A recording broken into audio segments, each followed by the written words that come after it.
다음 주 월요일부터는 야외에서 마스크를 벗어도 됩니다. 정부가 실외 마스크를 단계적으로 해제하기로 방침을 정했습니다. 다만 사람이 많이 모이는 행사나 야외 경기장 등에서는 마스크를 쓰도록 했습니다. 이준범 기자입니다. 1년 6개월 만입니다. 다음 주 월요일부터는 마스크를 쓰지 않고 거리를 다녀도 됩니다. 다만 행사나 집회, 야외 경기장 등에선 지금처럼 마스크 착용 의무가 유지될 것으로 보입니다. 정부 관계자는 일정 수준 이상의 인원이 모인 경우 마스크를 쓰도록 유지할 방침이라며 구체적인 규모는 논의 중이라고 밝혔습니다.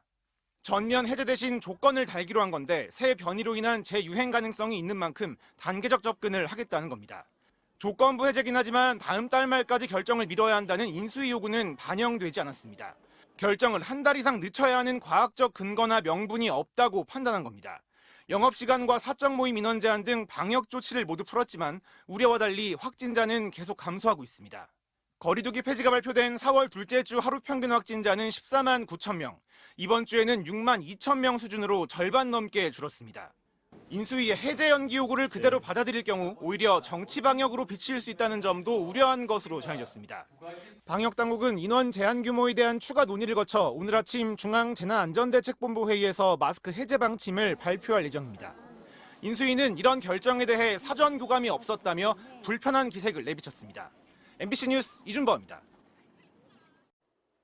검찰 수사권 분리를 둘러싼 논란이 확산하고 있습니다. 윤석열 당선인 측은 법을 고쳐서라도 국민투표에 붙여야 한다고 밝혔고 민주당은 위헌적 발상이라며 한동훈 법무장관 책임론을 부각했습니다. 김건희 기자입니다. 검찰 수사권 분리를 국민투표에 붙여보자는 윤석열 당선인 측 제안이 나오자 선관위나 학계에선 곧바로 현재로선 어렵다는 부정적 의견이 줄을 이었습니다. 지난 2014년 헌법재판소가 국민투표법에 대해 재외국민투표권 보장이 미흡하다며 헌법 불합치 결정을 내렸는데 이후 해당 조항이 개정되지 않았기 때문입니다. 그러자 국민투표 제안을 처음 꺼낸 장제원 당선인 비서실장은 투표를 할 수 있게 법을 고치면 되지 않냐고 반박하고 나섰습니다. 국민의힘도 대국민 토론회를 열고 수사권 분리 법안이 국민투표 대상이 될 수 있다며 보조를 마쳤습니다. 당에서 지원이 필요한 분이 있으면은 국민투표에 있어서 특히 재외국민 등에 대한 부분에 대해서는 즉각 개정에 나서야 된다고 생각합니다. 민주당은 국민투표 주장은 국회 입법권을 침해하는 위헌적 발상이라며 오히려 대통령 집무실 이전이야말로 국민투표로 결정할 사안이라고 역공을 폈습니다. 동시에 한동훈 법무장관 후보자 책임론을 꺼내들며 전선을 확장했습니다. 전화 한 통으로 검찰 수사권 분리 중재안을 뒤집은 사실상의 권력 실세라며 공세를 강화했습니다. 윤석열 정부 의사결정은 만사 한 통운이면 프리패스일 것입니다. 장관도 아닌 후보자 신분으로 법안 저지를 운운한 건 5년 뒤 차기 대권을 염두에 둔 거 아니냐며 꼬집기도 했습니다. MBC 뉴스 김건희입니다. 올해 1분기 미국 경제 성장이 물가 상승과 우크라이나 침공 등의 여파로 후퇴했습니다. 코로나 직격탄을 맞았던 재작년 2분기 이후 처음인데 정작 경기 침체에 대한 전망은 엇갈리고 있습니다. 뉴욕에서 이용주 특파원입니다. 올해 1분기 미국 국내 총생산 증가율이 마이너스 1.4%로 집계됐다고 미국 상무부가 밝혔습니다. 이로써 2020년 가을부터 작년 말까지 6분기 연속으로 나타난 플러스 성장이 멈췄습니다. 현재 상황이 1년 동안 지속된다는 가정 아래 나온 예상치인데 감소폭이 크진 않지만 역성장했다는 사실 자체가 충격을 주고 있습니다. 지난해 4분기 GDP 성장률 6.9%, 연간 성장률도 37년 만에 가장 높게 나오면서 코로나 불황을 거의 벗어났다는 전망이 힘을 얻고 있었기 때문입니다. 원인으로는 유례없는 인플레이션과 우크라이나 침공 등이 꼽히고 있습니다. 미국 언론은 40여 년 만에 최고치를 기록한 소비자 물가와 우크라이나 침공으로 인한 글로벌 공급망의 불안정 등이 영향을 미쳤다고 분석했습니다. 이에 따라 물가 상승과 경기 침체가 함께 나타나는 스태그플레이션이 곧 닥칠 것이란 우려도 커지고 있습니다. 하지만 크게 걱정할 문제가 아니란 시각도 있습니다.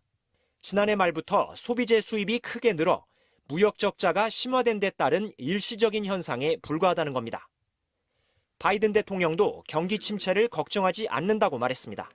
I'm not concerned about a recession. We also had last quarter consumer spending and business investment and residential investment increased at significant rates. Unemployment is the lowest rate since 1970. 바이든 정부의 날을 세워온 언론들도 GDP 수치가 신기루와 같다고 지적하는 등 미국 경제가 견고하다는 주장이 대세인 듯하지만 우크라이나 전쟁 등 불안정한 정세 속에서 언제든 경기 침체가 닥칠 수 있다는 경고도 멈추지 않고 있습니다. 뉴욕에서 MBC 뉴스 이용주입니다. 대통령직 인수위원회가 코로나로 힘들어진 소상공인들에 대한 지원 방안을 내놨습니다. 가장 큰 관심을 끈 건 코로나 초기의 손실까지 소급 적용할지였는데 결국 지원금으로 대신하기로 했습니다. 이덕영 기자입니다. 지난 1월 윤석열 당시 대통령 후보는 손실 보상을 소급 적용해야 한다고 말했습니다. 소급 적용이 제외된 반쪽짜리 손실 보상이 아니라 소급 적용은 물론이고 인원 제한에 따른 피해와 그러면서 50조 원 지원을 약속했습니다. 하지만 대통령직 인수위원회 발표에서 소급 적용은 결국 빠졌습니다. 법을 또 개정해야 하는 데다 행정 부담도 너무 크다는 이유를 댔습니다. 대신 피해 지원금을 주겠다고 했습니다. 작년 7월 7일 이전의 손실에 대해서도 보상하는 것을 이 피해 지원금이라는 그런 이름으로 그렇게 지원을 하고자 합니다. 손실보상법은 작년 7월부터 시행됐는데 법 시행 전까지 1년 4개월 동안의 손실은 소급 적용하지 않고 제외돼 논란을 빚어왔습니다. 인수위는 대신 피해 지원금을 업종과 가게 규모에 따라 차등 지급하기로 했습니다. 금액은 밝히지 않았고 국회가 추경안을 심사할 때 정해질 거라고만 했습니다. 그건 국회의 몫입니다. 그래서 저희들 인수위에서 하는 역할은 전체적인 손실 보상 부분에 대한 정확한 데이터를 만들어서 이제 국회로 넘기는 것. 인수위는 또 현재 90%인 손실 보상률을 올해 1분기부터 100%로 높이고 최저 보상액 50만 원도 더 올리겠다고 밝혔습니다. 역시 얼마로 올릴지는 밝히지 않았습니다. 소상공인 단체들은 약속 위반이라고 비판했습니다. 당선인이 후보 시절부터 제1호 공약이 온전한 손실 보상이었는데 일단 제일 큰 문제가 소급 적용 부분이 아예 빠졌고요. MBC 뉴스 이덕영입니다. 오늘 아침 봄비가 내리고 있습니다. 지금 서울에도 1mm 안팎의 약한 비가 내리고 있는데요. 기온이 낮은 강원 산지에는 눈이 내리고 있습니다. 지금까지 향로봉에는 8cm가량의 눈이 내려 쌓였는데요. 현재 레이더상으로도 전국 대부분 지역에 비구름이 자리한 걸 보실 수가 있습니다. 앞으로 내륙 지역의 비는 오전이면 대부분 그치겠지만 동풍이 불어드는 영동 지역은 저녁까지 비가 이어지겠습니다. 예상되는 비의 양은 영동과 경북 동해안, 제주에 최고 30cm고요. 기온이 낮은 강원 산지에는 5cm가량의 눈도 예상됩니다. 날씨였습니다.